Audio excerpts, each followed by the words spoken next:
ഇത്തവണ ആദ്യത്തെ പൊങ്കാലയാണോ എങ്ങനെയാണ്? അയ്യോ അല്ല, ഒരു 28 വർഷം മുമ്പ് പൊങ്കാലയിട്ട ആളാണ് ഞാൻ. അന്നെന്ന് പറയുന്നത് ആറ്റുകാൽ ക്ഷേത്രത്തിൻ്റെ അടുത്ത് തന്നെയുള്ളൊരു വീട്ടിലെ പൊങ്കാലയിട്ടത്. അന്ന് പൊങ്കാലയിട്ടപ്പോൾ ഉണ്ടായ ഒരു പോസിറ്റീവ് എനർജി ഉണ്ട്. അതാണ് ജീവിതത്തിൽ ഇന്ന് വരെ അത് തുടർന്നുകൊണ്ട് പോകുന്നത്. അത് കഴിഞ്ഞൊരു മനസ്സിലൊരാഗ്രഹമുണ്ടായിരുന്നു. ഞങ്ങളിപ്പോൾ കവടിയാറല്ലേ താമസിക്കുന്നത്. ഈ താമസിക്കുന്നിടം വരെ പൊങ്കാല വരണേ എന്ന് ആഗ്രഹിച്ചു. അങ്ങനെ ഓരോ വർഷവും അങ്ങനെ ആഗ്രഹിച്ചു. ഈ കഴിഞ്ഞ 5 വർഷക്കാലമായിട്ട് ഇപ്പം ഈ ആറ്റുകാൽ പൊങ്കാല കവടിയാറ് വരെ ഞങ്ങൾ താമസിക്കുന്ന ഫ്ലാറ്റിൻ്റെ താഴെ വരെ വന്നു. ഇപ്പോൾ അതിനപ്പുറത്തേക്കും പോയിട്ടുണ്ട്. അപ്പോൾ കുറേ കൂടെ സന്തോഷമായി. പൊങ്കാല വരുന്ന സമയത്ത് എന്ന് പറയുമ്പോൾ തലസ്ഥാന നഗരി തിരുവനന്തപുരം ഭയങ്കര ഓവർ ക്രൗഡഡ് ആണ്. അപ്പോൾ ആദ്യമായിട്ട് ഇടുന്ന സമയത്തും ഇപ്പോഴും തമ്മിലുള്ളൊരു വ്യത്യാസമായിട്ട് എങ്ങനെയാണ് തോന്നുന്നത്? ഒരു കമ്പാരിസണും ഇല്ല. ആദ്യം എന്ന് പറയുമ്പോൾ ഒരു ഹോംലി, നമ്മൾ കുറച്ചു പേര് നടത്തുന്നത് അങ്ങനെയാണ് എനിക്ക് തോന്നിയത്.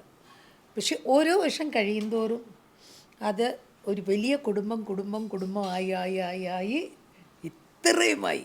ഇപ്പം ഗിന്നസ് വേൾഡ് റെക്കോർഡിൽ വന്നില്ലേ. വലിയൊരു അനുഭവമാണല്ലോ. ജാതിയില്ല, മതമില്ല, വർഗമില്ല, രാഷ്ട്രീയമില്ല, വലിപ്പച്ചെറുപ്പമില്ല, ഒന്നുമില്ല. എല്ലാ മനുഷ്യരും വെയിൽ കൊണ്ട് പുകയടിച്ച് ഒരേപോലെ പ്രാർത്ഥനയോടെ സമർപ്പിക്കുന്ന ഏറ്റവും വലിയ അതിൻ്റെ വാക്കുകൾക്കപ്പുറമാണ്. അതാണ് പൊങ്കാല. പൊങ്കാലയായിട്ട് ബന്ധപ്പെട്ട് ഇപ്പോൾ കുറേ നാളായി പൊങ്കാല ഇടുന്നുണ്ട്. അപ്പോൾ ഓർമ്മിക്കാൻ പറ്റുന്ന ഒരു അനുഭവം എന്തെങ്കിലും? എല്ലാ പൊങ്കാലയ്ക്കും നമുക്കൊരു പ്രാർത്ഥനയുണ്ടാവും. ആ പ്രാർത്ഥനകളെല്ലാം പൂർത്തിയായതുകൊണ്ടല്ല നമ്മൾ അടുത്ത പൊങ്കാലയ്ക്ക് വരുന്നത്. പൊങ്കാലയ്ക്ക് വരുന്നതും നമ്മൾ അർപ്പിക്കുന്ന പ്രാർത്ഥനകളെല്ലാം പൂർത്തിയായോ എന്ന് ചെക്ക് ചെയ്യുന്ന ജോലിയൊന്നും ഞാൻ ചെയ്യാറില്ല. പക്ഷേ പൊങ്കാല അർപ്പിക്കുമ്പം ഒരു പ്രാർത്ഥനയുണ്ടാവും. ഇത്തവണത്തെ പ്രാർത്ഥന എന്താണ്? ഈ പ്രാവശ്യത്തെ പ്രാർത്ഥന പറഞ്ഞു പോയത് കൊണ്ട് പറയുന്നു. ഞാൻ സത്യം പറഞ്ഞാൽ കേരളത്തിൻ്റെ മുഖ്യമന്ത്രി ശ്രീ പിണറായി വിജയൻ ആയുരാരോഗ്യ സൗഖ്യം നൽകണം, അദ്ദേഹത്തിന് വേണ്ടി പ്രാർത്ഥിക്കണം. അതെൻ്റെ ഒരു ഉത്തരവാദിത്തമാണ്. നമ്മളൊരു ജ്യേഷ്ഠ സഹോദരനായിട്ട് കാണുന്ന ഒരാൾ കൂടുതൽ ആരോഗ്യത്തോടെ ദീർഘനാൾ കഴിഞ്ഞാൽ അത് നമ്മുടെ നാടിനും നമുക്കും എല്ലാം നല്ലതായിരിക്കും എന്ന് എൻ്റെ അനുഭവം എന്നെ അങ്ങനെ പ്രാർത്ഥിപ്പിക്കാൻ പ്രേരിപ്പിച്ചു. ഇന്ന് ഞാൻ അമ്മയുടെ മുന്നിൽ അർപ്പിച്ചത് ആ ഒരു അപേക്ഷയാണ്. മുഖ്യമന്ത്രിയുമായിട്ടൊക്കെ നല്ല ബന്ധം തന്നെയാണോ പുലർത്തുന്നത് ഇപ്പോഴും? അതിന് സംശയമില്ലല്ലോ. ഈ മറ്റാരും പറയുന്നത് പോലെയല്ല. ലീഡർ പണ്ട് പറഞ്ഞത് ഞാൻ ഇപ്പോഴും ഓർക്കും. കുട്ടിയെ, വിജയനെ നമുക്ക് വിശ്വസിക്കാം കേട്ടോ.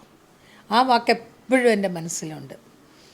ലീഡറാണ് എൻ്റെ മനസ്സിൽ ഇത്രയും വലിയൊരു ആരാധനയും വിശ്വാസവും അദ്ദേഹത്തിനോട് ഉണ്ടാക്കാൻ കാരണം എന്ന് ഞാൻ വിചാരിക്കും. ലീഡർ ഒരാളെ വിശ്വസിക്കുന്നു എന്ന് പറഞ്ഞാൽ അതിൻ്റെ അർത്ഥം ആൾ വിശ്വാസത്തിന് യോഗ്യനാണെന്നുള്ളത്. അപ്പോൾ ആ ഒരു അനുഭവമുണ്ട്. പിണറായി വിജയനും അതേപോലെ തന്നെ LDF സർക്കാരും വളരെയധികം വിമർശനങ്ങൾ നേരിടുന്ന ഒരു സമയം കൂടിയാണ് ഇത്. അപ്പോൾ അത്തരത്തിൽ അദ്ദേഹത്തിന് വേണ്ടിയിട്ട് ഒരു പ്രാർത്ഥന നടത്തുമ്പോൾ വലിയ വിമർശനങ്ങൾ സ്വാഭാവികമായിട്ടും പൊതുസമൂഹത്തിൽ വരുമല്ലോ. അതിനൊക്കെ എങ്ങനെ കാണുന്നത്? നമ്മൾ പ്രാർത്ഥിക്കുന്നതിന് അങ്ങനെയുണ്ടോ? പ്രാർത്ഥനയെന്ന് പറയുന്നത് എന്താ? നമ്മുടെ ഉള്ളിൽ നിന്ന് വരുന്ന ഒരു സമർപ്പണമല്ലേ. ആ പ്രാർത്ഥനയ്ക്ക് മറ്റൊരാൾ നിങ്ങൾ പ്രാർത്ഥിക്കാൻ പാടില്ല എന്ന് പറയാൻ പറ്റുമോ? അങ്ങനെ ഒരിക്കലും പറ്റില്ലല്ലോ. വേറെ എന്ത് കാര്യവും അരുത് എന്ന് പറയാം, നീ പ്രാർത്ഥിക്കരുത് എന്ന് പറയാൻ പറ്റില്ലല്ലോ. പിന്നെ വിമർശനം എന്ന് പറയുന്നത് അത് രാഷ്ട്രീയത്തിൻ്റെ ഒരു ഭാഗമല്ലേ, അങ്ങനെ കണ്ടാൽ മതി. പൊതുവേ LDFകാരും അതേപോലെ തന്നെ CPMകാരൊക്കെ നിരീശ്വരവാദികളാണെന്നുള്ളൊരു സാധനമാണല്ലോ പൊതു അഭിപ്രായം. അപ്പോൾ അതിൽ നിന്ന് മുഖ്യമന്ത്രിക്ക് വേണ്ടി പ്രാർത്ഥിക്കുന്നു എന്ന് പറയുമ്പോൾ സ്വാഭാവികമായിട്ടും അത്തരത്തിലൊരു സംഭവം വിമർശനമൊക്കെ സ്വാഭാവികമായിട്ടും വരാറുണ്ട്. ഇപ്പോൾ പണ്ട് അടക്കമുള്ള പല സിനിമകളിലും CPMകാർക്കെതിരെയും കമ്മ്യൂണിസ്റ്റുകാർക്കെതിരെയും വിമർശനം വരുന്നത് തലയിൽ മുണ്ടിട്ട് അമ്പലത്തിൽ പോകുന്നു എന്നുള്ള തരത്തിൽ, ആ ഒരു തരത്തിലൊക്കെയാണ് വിമർശനങ്ങൾ വരാറുള്ളത്.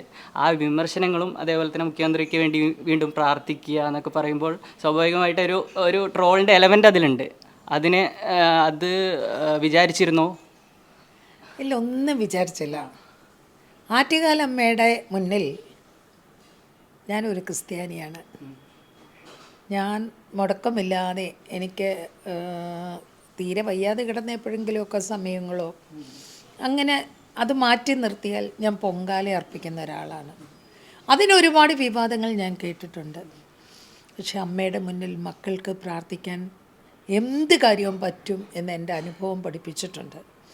അതുകൊണ്ട് തന്നെ ആരെന്ത് പറഞ്ഞാലും അത് അമ്മ നോക്കിക്കോളും. അതിനെപ്പറ്റി ഓർത്ത് ഞാൻ വിഷമിക്കണ്ട. ഇത്തവണത്തെ പൊങ്കാല നിവേദ്യം എന്തായിരുന്നു? പായസം.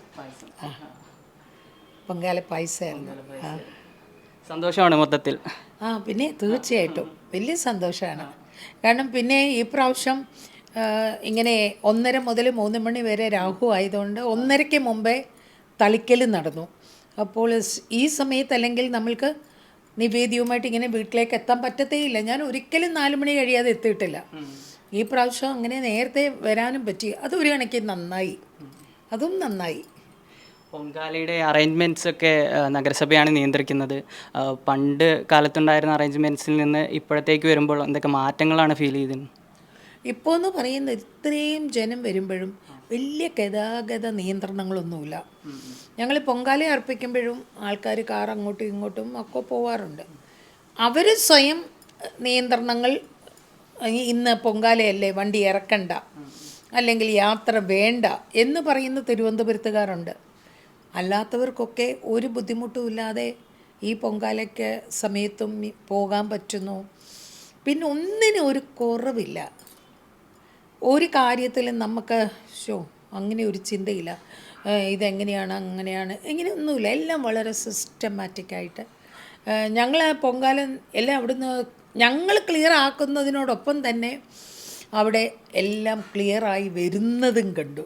അപ്പോൾ അതൊരു ഭയങ്കര സംഭവമല്ലേ. അപ്പം നമ്മൾ വിചാരിക്കേണ്ട ഒറ്റ കാര്യമേ ഉള്ളൂ. വ്യക്തികൾക്ക് വിശ്വാസവും അവിശ്വാസവും നിരീശ്വരവാദങ്ങളൊക്കെ ഉണ്ടാവും. പക്ഷെ ഒരു സംവിധാനത്തിൻ്റെ ഭാഗമാക്കുമ്പോൾ അവർ ജനങ്ങളോടൊപ്പം, അതൊരു വലിയ സംഭവം തന്നെയല്ലേ. തുടർന്നും പൊങ്കാല ഇടാൻ തന്നെയാണോ തീരുമാനം? എങ്ങനെയാണ് അടുത്ത വർഷത്തേക്കുള്ള ഒരു പദ്ധതിയൊക്കെ പ്ലാൻ ചെയ്തിരുന്നോ? അതൊക്കെ നമ്മുടെ കയ്യിലല്ലല്ലോ. നമുക്ക് ആരോഗ്യമുള്ള കാലം വരെ ഈ പൊങ്കാല ഇടണമെന്ന് തന്നെയാണ് ഞാൻ ആഗ്രഹിക്കുന്നത്. ബാക്കി അവിടുത്തെ ഇഷ്ടം. Thank you.